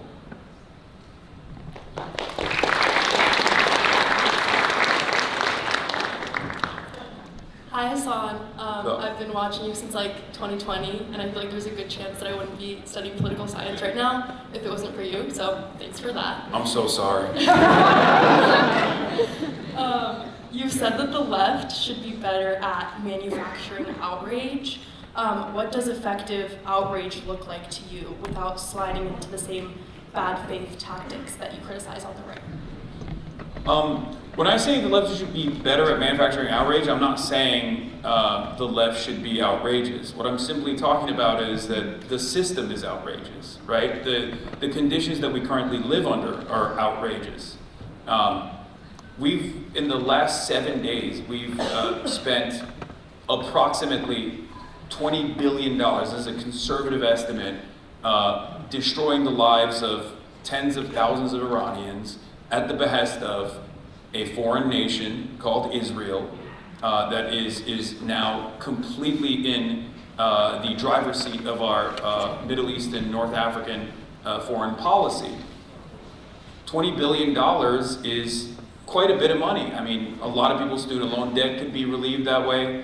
That's healthcare, that's building rural hospitals, that's roads. Like, how can you not be outraged at that, right? So what I try to stress to people is just like, there is this anger that exists. People understand that their situation is not getting better. And they're somewhat rudderless. And I feel like the right takes advantage of that anger and redirects it back to vulnerable populations. And what we should do as leftists is to redirect anger to a more productive output to those who actually do control the levers of power, the forces of capital in general. And that's what I mean when I say the left should get better at manufacturing outrage.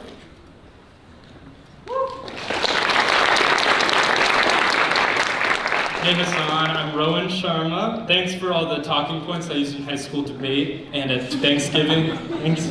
I'm an RA on campus, and this year our Northwestern leadership has dissolved or reorganized departments related to diversity, equity, and inclusion. And all parts of my role have been shifted from DEI to community well-being. How can we operate within systems that capitulate to fascism and still make radical change? And should we continue to exist in these institutions or make change from the outside? That's a great question. I mean, these are hurdles, right? But you just got to push through them, and you have to be stubborn, and there's honestly nothing else that you can do. I don't think that like leaving the institution or organization is helpful. I mean, there are some organizations where the entirety of the output is bad, right? Like if you're like asking me to join the American military or something, I'd be like, don't do that, right?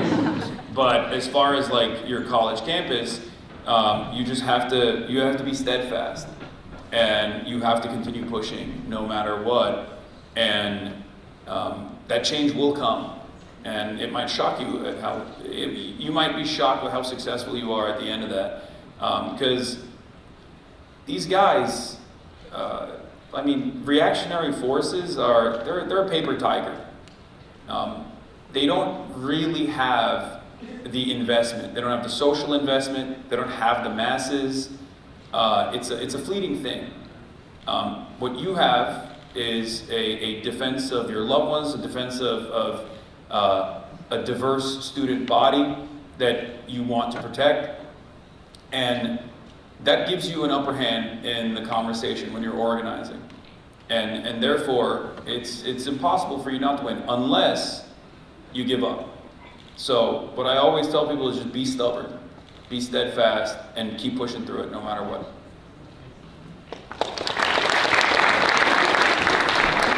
Let's go. So I guess building off that last question, I feel like there are kind of two main obstacles to creating progressive change on a national level, and one is like the lack of class consciousness, cultural inertia, money in politics. But then also, like you said, there's structural obstacles to a third party. The Senate, the Supreme Court, the Electoral College are all kind of set up in ways that limit the ability to create progressive change.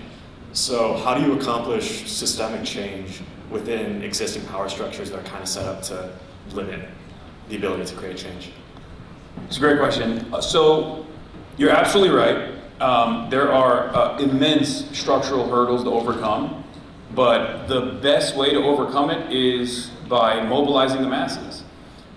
Whether it be, again, pushing back against the fascist state, deploying its own version of the Gestapo to dominate your neighbors and kidnap them. The only way to overcome great odds is by organizing. We don't have the systems in place right now.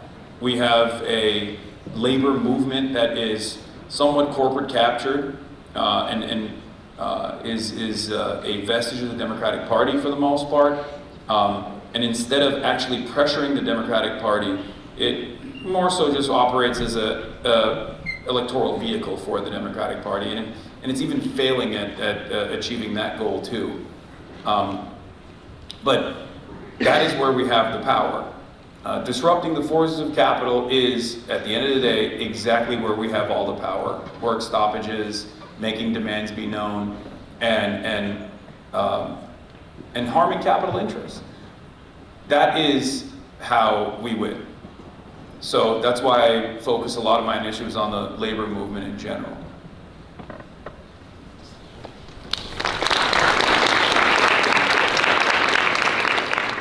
Hi Hassan, I'm a big fan of every outfit you wore in the mid to late 2010s. My question is about candidate evaluation, I guess, and I'm specifically contextualizing this with Tom Steyer and these sort of progressive populist candidates who kind of come from unorthodox places.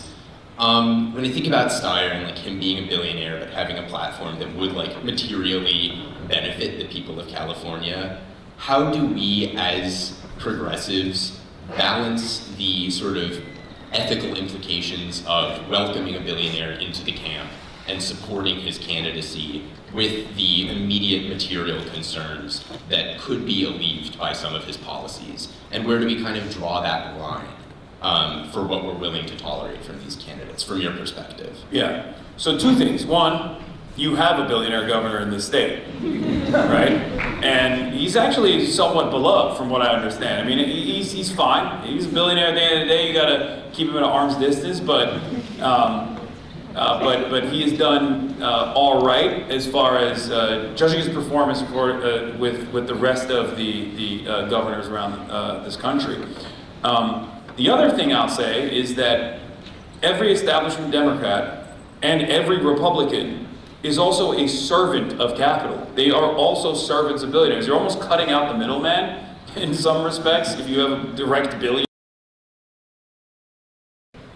is he going to accelerate late-stage capitalism? I mean, he already won. He's already doing that, right? Like he can get that with Eric Swalwell, for example. So I don't see a serious material difference between a run-of-the-mill Democrat versus someone like that. Having said that, I think Tom Steyer has some unique ideas that shouldn't really be unique, and ideas that people like Bernie Sanders have also advocated for. So you have to just look at their policies and figure out whether they're earnest or not in terms of achieving those policies, figure out if they're serious and sincere, and make that decision no matter what their background is.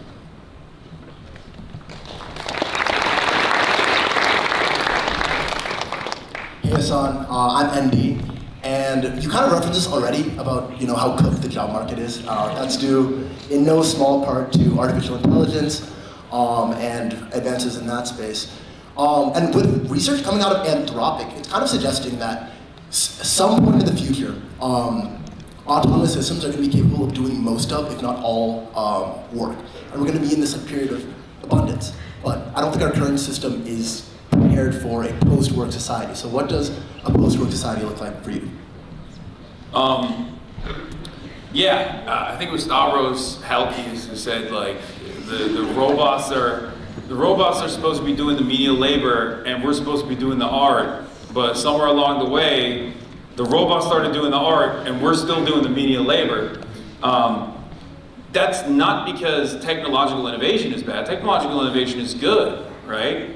It's just that technological innovation under capitalism is one that displaces the existing labor force and creates downward pressure on wages and benefits and is horrible for the masses in general. So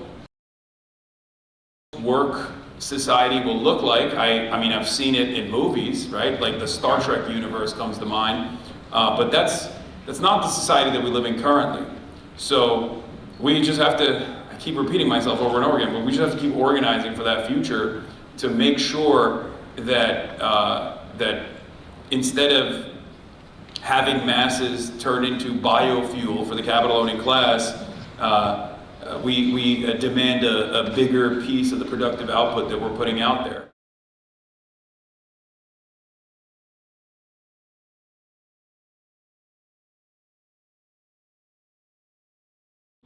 If you have a new tool that makes you a more productive laborer, that means if 5 people can now do the job of 10, that means 5 people are getting fired. But this new radical vision of how the economy should be organized is where 10 people actually just work half the time. And I think we can ask for that. I think we should ask for that. And the only way to make that demand is by creating the necessary systems, labor unions and the like, to make sure that we reconstruct the way workplaces operate in this country.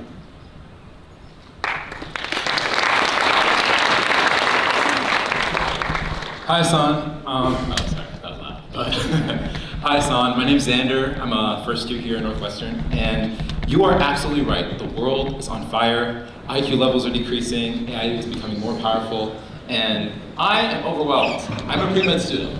I don't have all the time in the world to really, tackle all these issues at once, and I really, really, really want to. And I keep hearing that we have to organize, and I know we have to organize. I know that it's like, we're the young generation. It's in our power to actually make the change that we want to see in the world. But my biggest question to you is how? What is one real tangible way that we, as a Northwestern community, can begin to organize? This is honestly an open question to everyone. I'm willing to talk about it with people after this. But I think it's so important that we actually begin to start having conversations, and more than just conversations, start meeting and actually start organizing. But I'm just unsure of where to start. Sorry, I do have 2 questions. I mean, YDSA is a pretty good starting point, I would say. Democratic Socialists of America is a pretty good starting point. I mean, there's a lot of You can organize around like mutual interests as well, and go from there. But as far as political organizing, I would recommend the DSA, joining your local campus DSA organization. I hope that was good enough. I don't know. I feel like you're a little disappointed. Arm the masses. Now, let's do it. We got red armbands at the door. Front lines with me? What's up? Let's see you on the front lines with me? Yeah, well, I'll be there.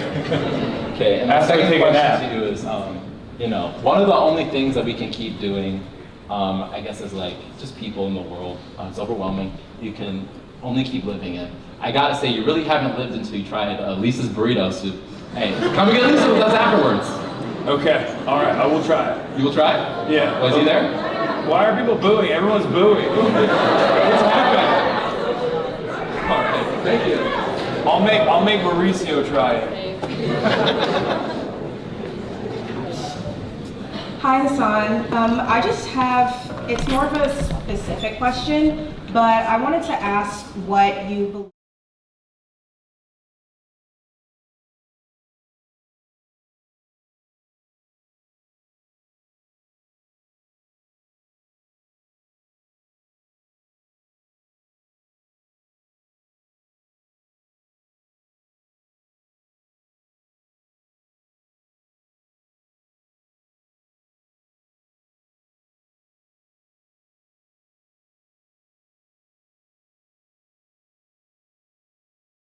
It's the bare minimum that we should be fighting for, 100%. Failure doesn't mean anything, but I will say, the very fact that after all that organizing, that it still ends up failing, is, I think, indicative of how powerful the divestment initiatives actually are. Because if it wasn't, they would just go, all right, we're divesting, right? But the very fact that divestments are an incredibly powerful tool that student organizers can advocate for, and that is the reason why there's so much pushback against it. So I definitely urge BDS, urge people to follow BDS and continue pushing for divestment initiatives, regardless of how many setbacks you receive. It's important. It's not only the moral thing to do, but it's also very successful. It has been successful in the past with apartheid South Africa, and that is precisely the reason why Zionist groups spend a good deal of time trying to infiltrate and try to push back on these sorts of initiatives. So yeah, keep up the good work, for sure.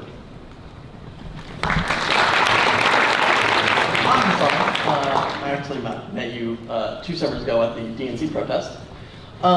So I have one quick question and one slightly medium question. The quick question is, what was your favorite food you had in China?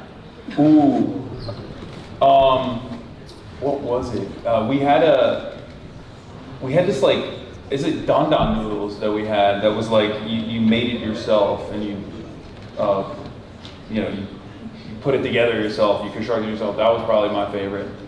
Okay, great. And then I don't know, weird, but not you, me. The second question is, with the opposition to this war, we've seen a lot of people take like a procedural opposition to it. From one, Democratic politicians, which I think are being malicious in that they're doing it on purpose, but then there's also liberal people who are just like people who are just believing it because they've been conditioned to think that way. How do we get people to stop thinking in terms of, like, if Congress approved it and it was through the right process, that it would be okay for some reason to do a imperialist, illegal, evil war? How do you convince people that that's not the way you should be looking at it? You should be looking at it as wrong because of what it's doing.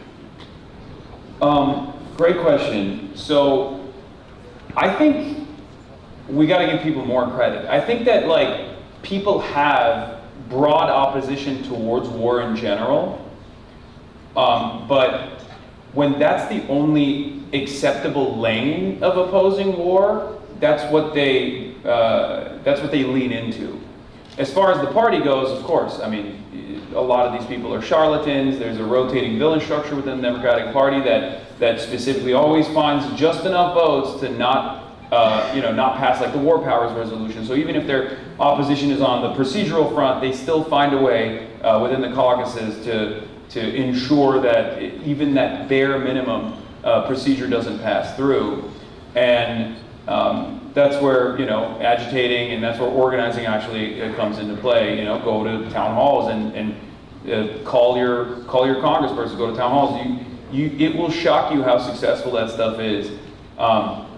Once again, these guys don't really talk to normal people at all. They have lobbyists on speed dial that go to all these events they go to, closed door events, where they're fundraising. So that's who they end up talking to. But if they actually have to address their constituents, they find out that no, their constituents are actually very pissed off about this, and the lobbyists were lying to them. Not to say that all the congresspersons are hapless, but plenty of them actually are. And you have to make sure that you are unavoidable. You have to become an unavoidable force, and you have to let your anger and discontent be known. But yeah, as far as like regular folks goes, I think most people do have an opposition to war on moral grounds. But one successful method for at least like Americans who tend to be on the selfish side is to talk to them about the dollar value. If they don't care about the humanity of the people whose lives are being destroyed, talk about the fact that they always tell you, isn't it weird that they always tell you we don't have enough money for healthcare? But then Donald Trump is just like light $100 billion on fire and destroy the global economy for no real discernible reason other than following along Israel's destruction agenda. It's ridiculous. And I think that's a fairly successful way of convincing Americans who are maybe a little bit on the selfish side. Great, thank you.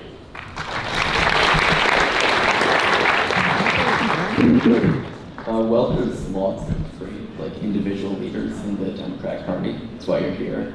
I'm worried that just the party's brand at large has been so thoroughly just ruined by right-wing people, but also their own terrible decisions, that the party will always be stuck as a permanent opposition. Besides a total hostile takeover like what Trump did to the Republicans, do you think that the Democrat brand will ever be able to recover? No, I don't think so. I genuinely don't think the Democratic Party brand will ever recover, but like I said, there's an opportunity there because they're so weak. In 2016, after Bernie's defeat, there were a wave of a lot of progressive candidates who also self-identified as Democratic Socialists. They ran and won. That's where the squad was formed, right? Some of our best politicians came from that group. Ilhan Omar, Rashida Tlaib, Ayanna Pressley has also been, outperforming my expectations, certainly. And but back then, the Democrats actually had a resistance front, I guess. They were able to take advantage of the growing anger and discontent and then move organizing in a very liberal direction, where it was just an opposition to Donald Trump and not necessarily an opposition to the systems that created Donald Trump. This time around, they've completely given up. And that's why I always stress, people are very angry. Lifelong Democrats are very angry. And I think that's part of the reason why they are becoming, they are starting to identify as socialists or democratic socialists. They're exploring alternatives that they never thought they would.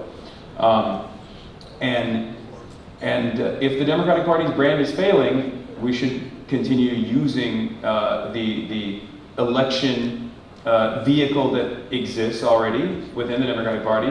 An example I can use is Zoran. If Zoran ran as an independent in New York as a DSA candidate, he probably wouldn't have gotten the Working Families Party endorsement, and he probably wouldn't be mayor right now.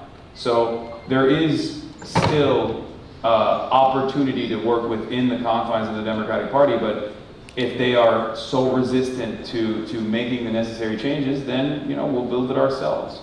But as far as salvaging the reputation of the Democrats, that's not what I'm invested in.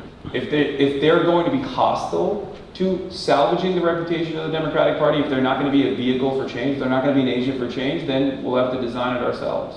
Do you think the only option then would be a third party for long-term political power? You want to say to the mic so people can hear you? It's supposed to have the mic back, but this worked. Do you think the only way then to kind of have long-term political power would be a third party? Possibly, yeah. It's entirely dependent on where things go, right? If tomorrow, all of a sudden, there was an overwhelming coalition of socialists within the ranks of the Democratic Party, and then a lot of these other candidates were like, well, I want to cover my bases, I want to make sure that I'm not replaced, I would still want to serve my constituents, I think a lot of other people would follow along. But that's the less likely scenario if we're being real, because as we've seen with the likes of Hakeem Jeffries and Chuck Schumer, the national party is not even remotely interested in doing the bare minimum pushback against Trump, and it's actually leading to their own demise. So I'm very pragmatic when it comes to this sort of stuff. If the Democrats will completely retool the party and become a socialist party, great. Do I believe that that'll happen? Probably not. And if that doesn't happen, and there is enough momentum for a robust alternative, a successful alternative, then I believe that there will be a point in time when that separation will take place.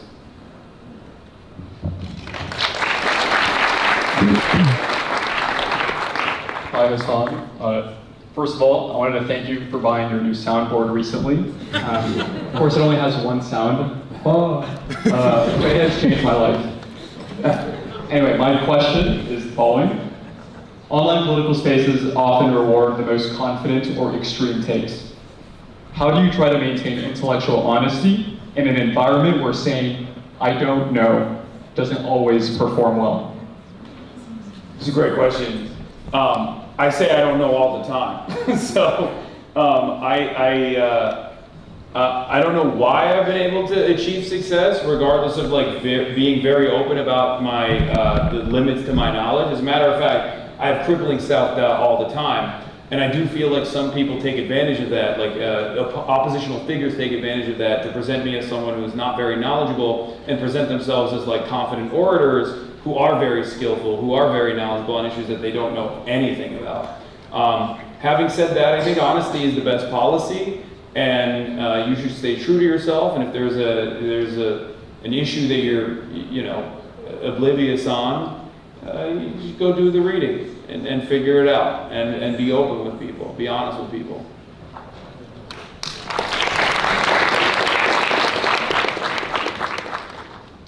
Hi Hasan, I've been watching for a long time, so it's crazy that you're here.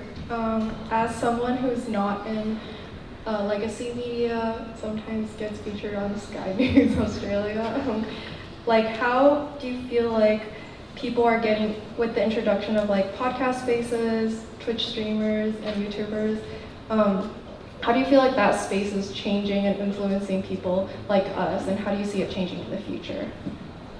Yeah, it's both good and bad. The good is what we saw with the pressure campaign and the awareness shift away from unconditional support to Israel to recognizing the plight of the Palestinians. That was a good thing, and that would not have happened without independent media. Mainstream media has been very pliant to the interests of the State Department, which unfortunately align with Israel's goals of death and destruction.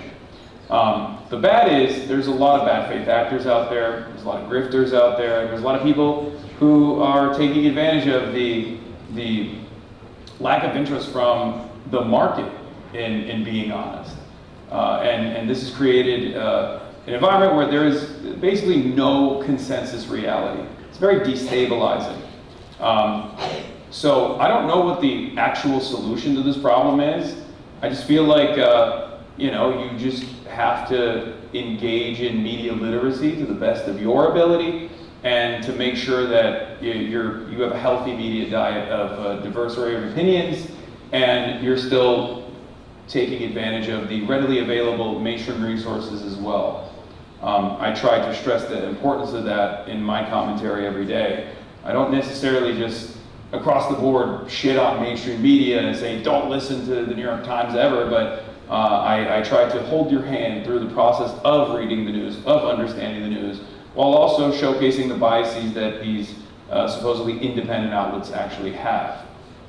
But they are still very relevant.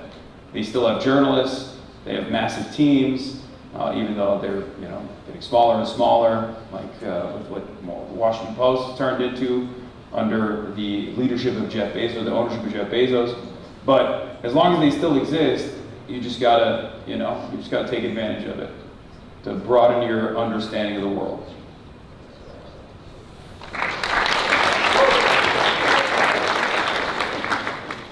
Hello. So during the last New York City mayoral election, you criticized Democrats like Chuck Schumer for withholding their support for Zoran Mamdani. Yet during the 2024 election, you were extremely hesitant and qualified in your support of Kamala Harris and constantly tell people to not vote for what is the only anti-Trump American party. So my question is, do you regret not enthusiastically endorsing Kamala Harris, given you exercise tremendous sway amongst American leftists? Obviously. Put more broadly, do you think you could better leverage your platform to help anti-Trump candidates win elections, even when those candidates' platforms don't necessarily align with your views? Do you think the Democrats need to become a full-fledged socialist party? Well, I work with a lot of candidates who aren't full-fledged socialists. I mean, I literally just had a billionaire on, and he very clearly is not a socialist, as he communicated to me over and over again. But the majority of the candidates I work with, as a matter of fact, are not socialists at all. I mean, Abdul El-Sayed in Michigan, he's not a socialist. Love him. I think he's great. Because, once again, like I've said over and over again, I'm pragmatic. And one thing I will say, as far as the Chuck Schumer versus me dynamic, is it's very simple. Zoran was a great candidate, and that's why Chuck Schumer should have endorsed him as the leader it's one of the leaders of the Democratic Party. I, as a Twitch streamer, don't think that I had the responsibility to endorse Kamala Harris, especially when Kamala Harris herself made no investment whatsoever in trying to secure the votes of people like myself. The other side of that story, of course, is that no matter how much sway I have amongst the leftist masses, which I don't think I have that much sway, and overwhelming majority of my audience ended up voting for Kamala Harris, reluctantly, albeit. But the reality of the matter is I can't outflank the party. If Kamala Harris is communicating to the broadest base of support that she can with a multi-billion-dollar, or with a billion-dollar campaign, basically, that she stands for $50,000 in tax credits for small businesses, and a continuation of the genocide, a continuation of Biden's horrible legacy, then I can go on my Twitch stream and be like, guys, what you're hearing from Kamala Harris is wrong. She actually is an anti-Zionist. She's principled on this, and she's going to dissect and destroy the Zionist entity piece by piece. But I'd just be a liar at that point, right? And most people would just look at that and go, okay, well, I'm not getting that from her at all. And now I don't even trust you any longer, right? And that's what I always try to stress to people, this idea that we as individuals bear a larger weight, a piece of the responsibility as opposed to the party itself. If the party chooses to communicate what they're about, we can't really outflank them and then lie to one another and lie to ourselves that the party's actually going to, to represent different values. And no matter how hard we do that, most people that are completely outside of our reach, normal people, working class people that turn on the television and remember that there's an election every 4 years, they're going to see a TV ad and they're going to be like, oh, I guess this is what's going on. This is what Kamala Harris is about. It's not exactly enthusing me to go out and vote for her, and they're just going to stay at home. This is very important for Democrats to understand, and I try to stress that to them all the time when I talk to them in private meetings, when I talk to them in person on camera, is that, like, you have to have a positive vision, and you have to make your case, because no matter how much harm reduction as a theory is correct, right? Because it is correct. The Democrats are better than the Republican Party. I will never vote for a Republican.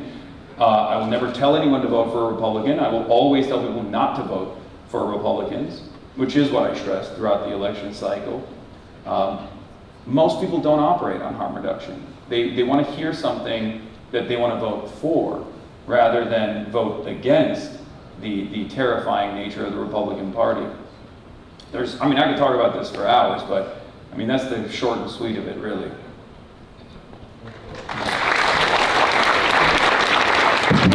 Because of time, we have to move on to our final question right now. Oh, okay. A lot of pressure. Make this good. Okay. Hi, Hasan. I have to pee really bad, guys. So I'm kind of glad that this is going to come to an end. It's the monster energy. Okay. Yeah, it is.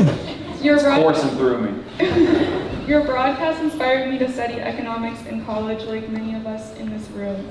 However, I've come to realize most of my coursework assumes a liberal capitalist framework, and I don't know how many more times I can maximize a profit function. I was wondering if you had any academic resources that you recommend to study socialist theory for someone kind of disillusioned with the topic. As far as Marxian economists goes, Richard Wolff is one, Yanis Varoufakis is another. They have a lot of work on the subject. There's also much more dense material out there that's boring that I, as a non-econ major, have not even thought about reading. But it's important to understand capitalism and how it functions. A guy by the name of Karl Marx was obsessed with it and wrote volumes about capitalism. So I don't think that learning econ or studying econ is a bad thing at all. I think it's actually a good thing. It's important to have a decent understanding of it. And I feel like there are some advanced courses in most college campuses that finally allow you to develop a deeper understanding of alternative modes of production or different systems. But yeah, the entry levels are usually going to be just liberal capitalism. All right. Thank you, everybody.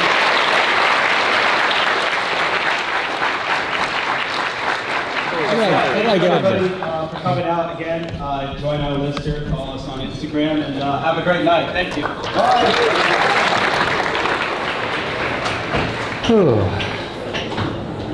Sorry for the. Oh, thanks. Yep.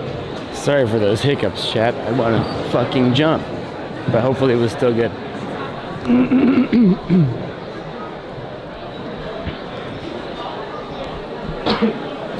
Oh my god, I have to pee so bad. I think the closest bathroom. Yeah, we'll just run over there, but we'll. There's a meet and greet after this, right? So we didn't announce it because we didn't want people just start crowding the stage. We figured usually after events, hell yeah, like that's everything. People come up to the stage and try to say hi. Yeah. But if you want to go to the bathroom real quick. Wait, hold on. I'm gonna go to the bathroom and I'm gonna end the stream as well right here. Thank you, everybody. Tomorrow, like I said, Chicago Mayor Brandon Johnson, the Jam Podcast boys, they're gonna be on, and I'll obviously do my regular news coverage as well. But yeah, thank you for sticking around. I'm only now starting to feel the Monster Energy drink, which is crazy. But yeah, I'm gonna go do a meeting right now.